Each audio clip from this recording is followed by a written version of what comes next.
I'm Jordan Barger, and today we are going to be going over Saturday Church for the Barger Index. I'm sorry that this video has taken so long to come out.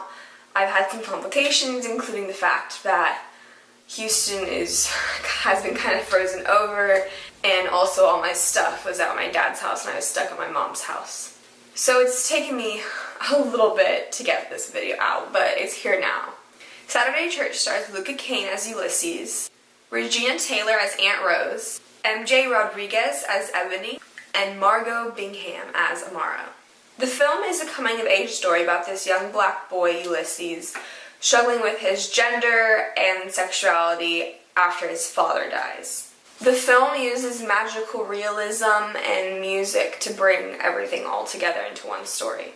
It's been described as the combination of last year's Moonlight and La La Land. Also to note is that the actors who played trans characters were actually trans, which is really important because there are a lot of movies and TV shows where cis actors play trans people, characters. And that is really bad because it's like equivalent to whitewashing, like cis-washing.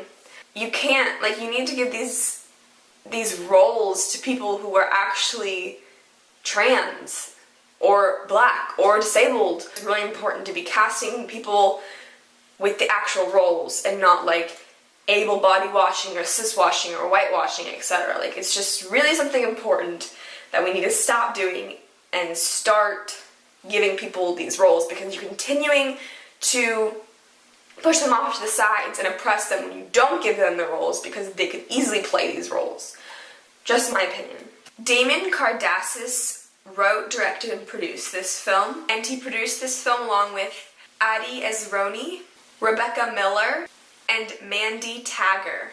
The cinematographer is Hilary Spera, and it was edited by Abby Jutkowitz. Basically everyone on screen is black, but most people behind the camera were white, which I found interesting.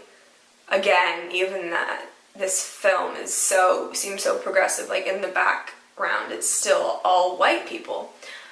However, the director, Damon Cardassis / writer, he is gay, and he did have the script go to many people in the black LGBT community because he can recognize that his experience as a white man, even though he is gay, is different than a black trans person's experience. So he went through many levels of having it assured that the story was correct, I guess you could say, and true to life. The film passes the Bechdel test for women, men, and people of color. It does not pass it for white people, however, because literally the only white person in it is a cop.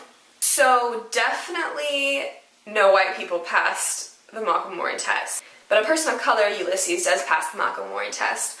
It never actually makes clear if he identifies as a girl, which is why I'm referring as a he. I did do some research on this. Everywhere I looked, it referred to Ulysses as a he. Even in the movie, it referred to him as a he. But there are drag queens, so I didn't know if it was that or him transitioning. Even though I did look it up, I couldn't get a clear answer on that. He does not have the typical story of experience if he were cis. So I just gave him the check mark because I felt that that deserved that. There weren't any camera lingers, which means that it's still an A. Wow. Just want to give that a clap because there are very few films who do get an A, and yet it still got an A, which is amazing, and it does prove that it's possible for those who may doubt that it could be possible to get an A, but it did get an A, so that's great and wonderful. I would definitely recommend it if you're looking for a coming-of-age story, and especially recommend it because it's interesting to view different kinds of stories than what we're typically used to. That's kind of the whole point of diversity. So yeah.